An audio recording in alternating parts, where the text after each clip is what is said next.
Okay. So now we are on chapter number 4. So let's just quickly look at chapter number 4 because we have discussed the theory again for classification. Now let's look at the codes that we will use to do LDA, QDA, KNN, and logistic regression, of course. We're going to be using the stock market data, and as mentioned before, you can use ISLP library just for this course, but you do not need to because the S market data is here. You can just download it in the course, and you will have access to this one, and you can use sklearn and such packages. So here we just load we import our important packages, and as you can see, we are using ISLP, but you don't have to, and sklearn, and then from sklearn we are importing the actual models that we are going to use. Naive Bayes is here, KNN, then scalars. If you remember in the previous video, when we were in the previous lab, when we were talking about pre-processing, and we talked about stuff that you can get from sklearn when you want to do your pre-processing, you want to do min-max scalar and all of that, you can get them from pre-processing here. As we discussed, the problem with one of the challenges in data science is some predictors they overshadow other predictors, so you might need to scale them before you can apply a machine learning model, and that's what we're doing here. Train, test, split, for you to be able to of course to split your data set, because there's a reason why. The reason we discussed it, you do not want to test your model on the same data that you trained on. So you want to train your model on a train set and then test it on the train set. So that's what we're doing there, and then just getting the logistic regression. So this is the data for S market, which is just prediction of the prediction whether the market will be up or down based on these variables here. And the leg yesterday, day before yesterday, day before yesterday, and all of that, and the volume that I was traded in today. So these are the variables that are there and the columns. And here we're just doing the correlation metrics. We want to see, are there any correlations in the data set? Sometimes you might need to drop some columns because there are correlations.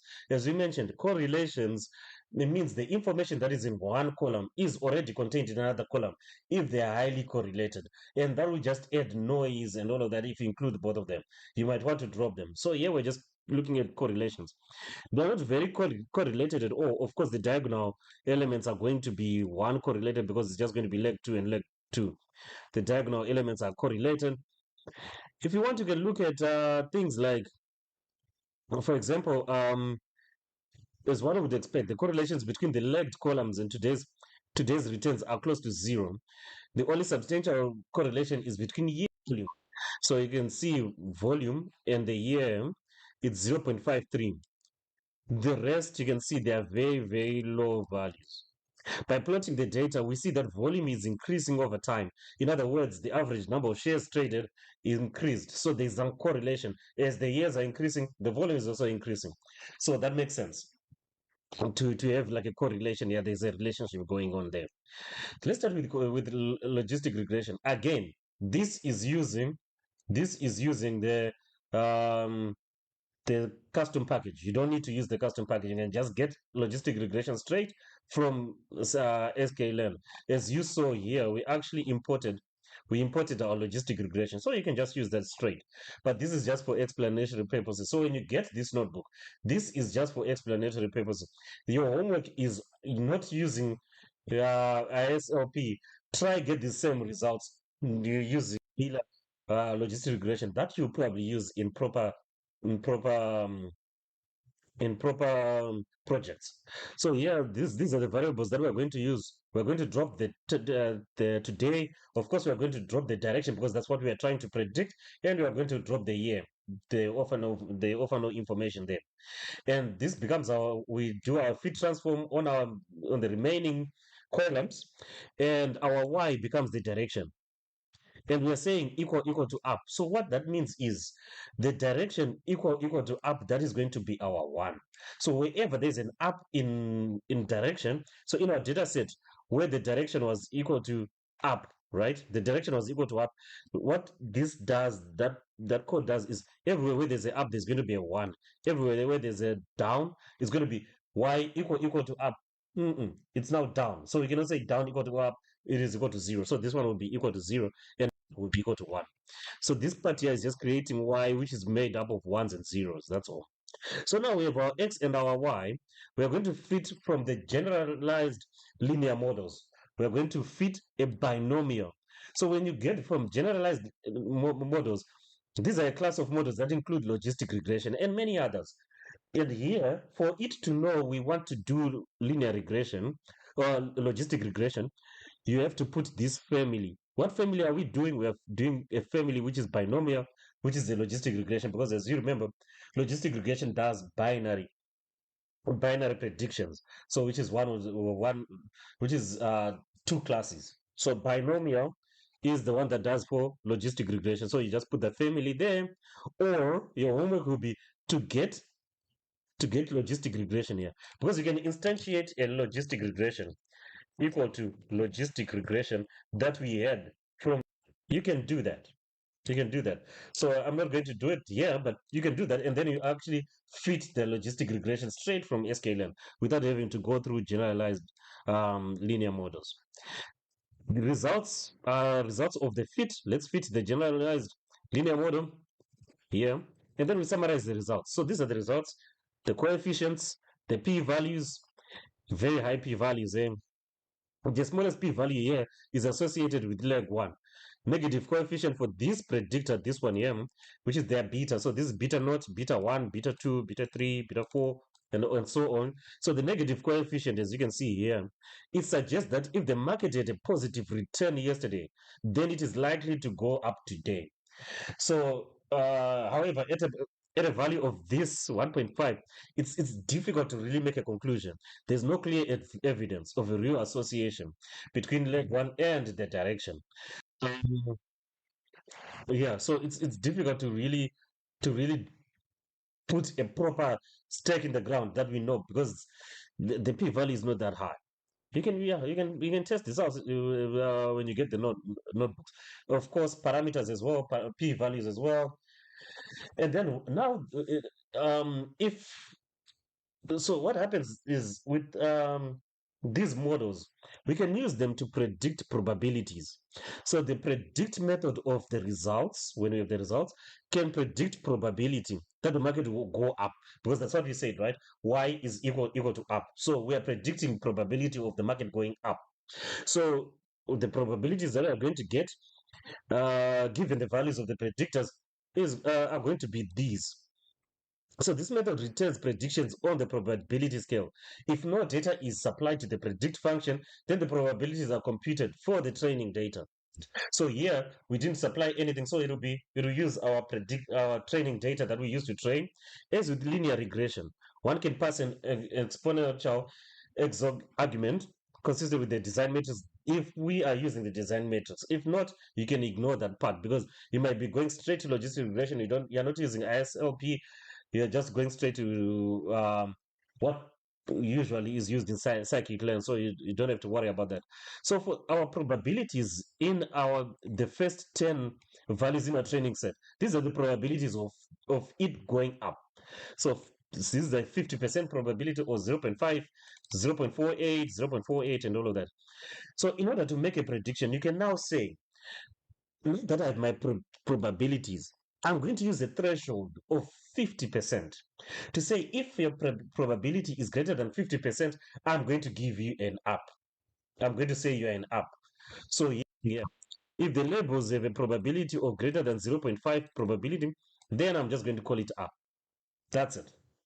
That's what that is what is happening here. At first, we just created a label array, everything added down, and then we said for each one of those that have a probability of greater, we update them to call them up, but everything else will be called down. So our labels now we end up with down, down, down, down, down, and when we found a probability like this one here that is greater than 0.5, we are giving it we're giving it a target of up.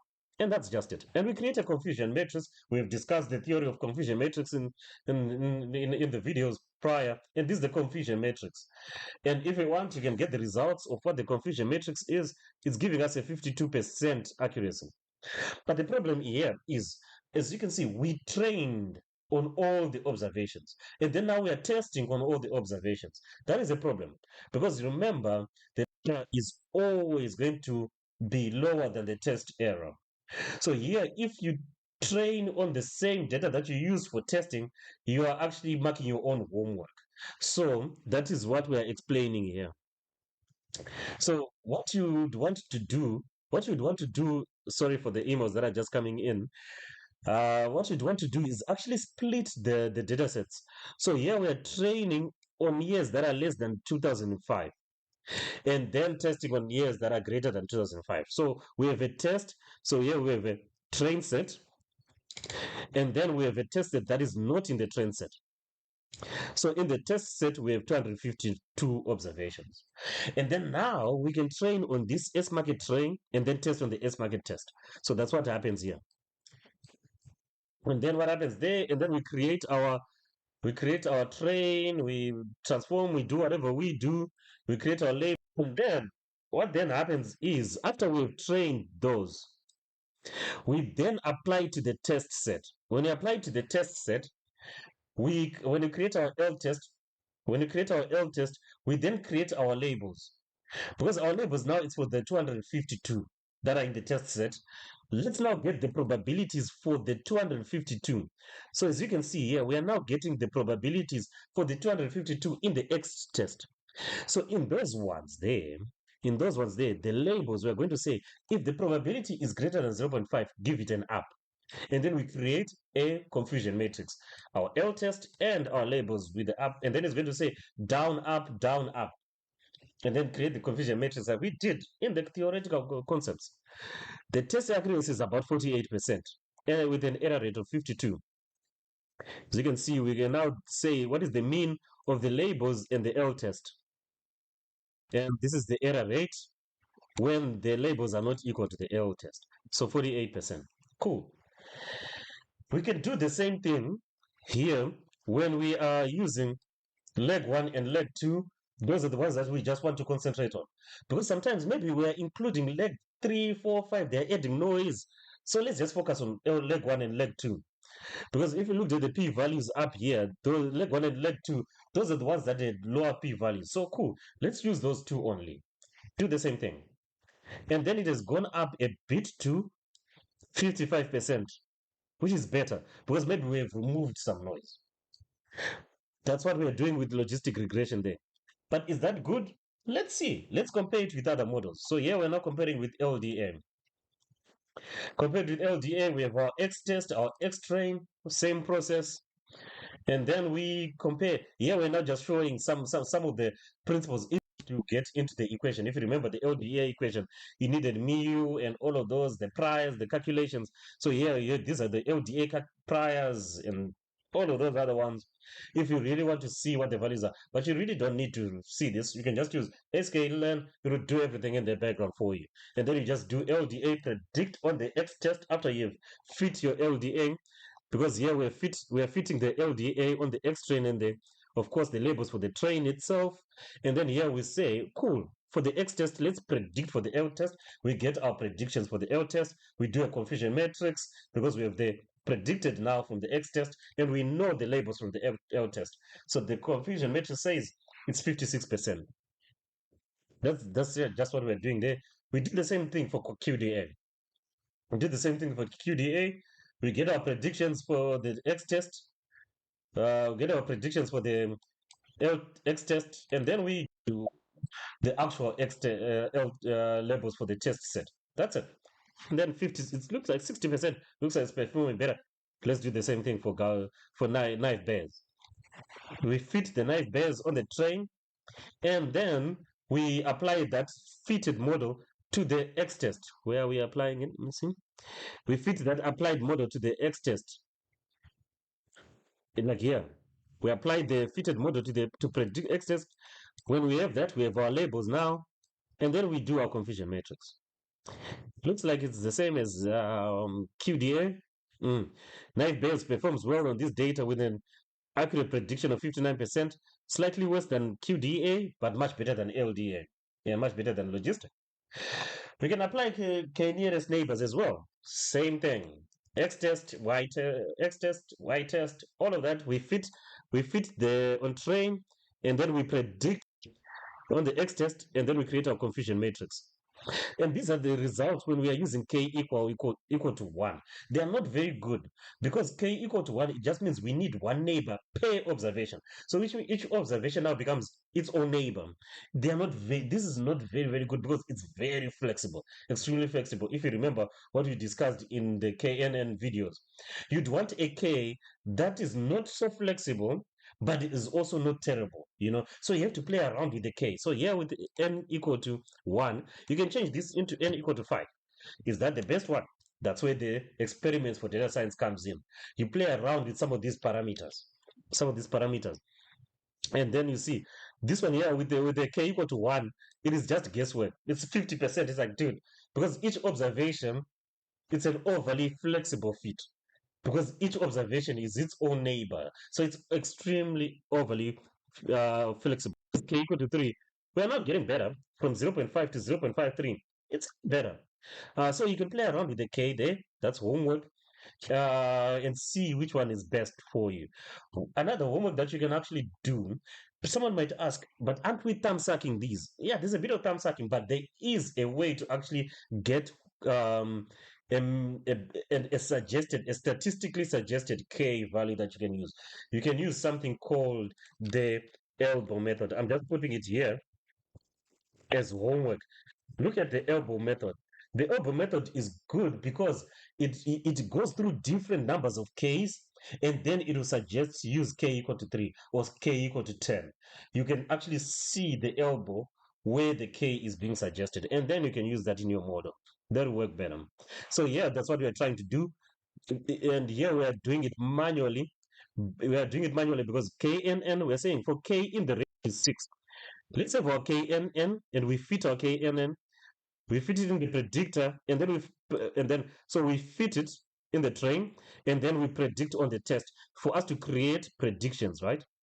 I'm moving things around. Okay, so for us to predict, and then we create our KNN predictor, and then now we create our confusion matrix for the predictions and the y test, and then you can just print your confusion matrix.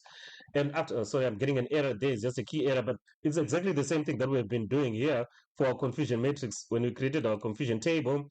That's exactly what we're doing here with our confusion table. Now, for our confusion table, you see which confusion table actually gives you a better result. Then you go for that K. You can do it this way, or as homework, you can use the elbow method. And then you can choose that we are fine tuning the K. So this is the confusion matrix that comes out of is there. This is for k equal to 4. The numbers are for k equal to 4, and then you think, okay, this is a better one, and then you just use your k equal to 4. We can compare to the logistic regression, and the beauty about these predictors for probability is you can play around with the threshold. You say where the threshold is greater than 0.25, that's where I'm putting a yes or I'm putting a no. I emphasize this when we're doing the theory because sometimes when you're doing projects, these probabilities help you because imagine you're doing a fraud predictor. A fraud predictor, you might say anything that is being predicted as 0.25, I want it to be flagged as fraud. The advantage of that is you will probably catch many fraud cases because the threshold is so low, so you catch out many fraud cases. The disadvantage is clients or customers are transacting, they might be annoyed because every transaction now many transactions are being said they are fraudulent. So they'll be calling you guys, it's not a fraudulent transaction. Please make it go through. It's not a fraudulent. So you might annoy your clients, but at the same time, you are helping them not lose money. If it's a case where you have a prediction of 9, you want to be very, very sure that it is. So that's the advantage of using these probabilities. But if we have a probability of 0.25, this is the confusion matrix, and look at the performance, terrible performance. So you can play around with this to say maybe 0.75 is the one that we want, and that is the threshold parameter that you can tune. That not tune, but that's a thing you can decide on. And also depending on the use case, depending on the business case, depending on what business is happy with, and the implications of that. So your homework will be now try do linear and Poisson regression. I actually typed that wrong on the backshare data, and try see if you can replicate what is happening here and understand what is going on. Some explanations are there, so just try do that as your homework. I'll upload this to the course with the with the with the data sets that we have used, the S market and the backshare, and see if you can replicate it. So I'll see you in the next video when now that we'll go into chapter 5. When we get into chapter 5, I think we're doing resampling methods, and then we'll do a lab after that. So see you in the next video.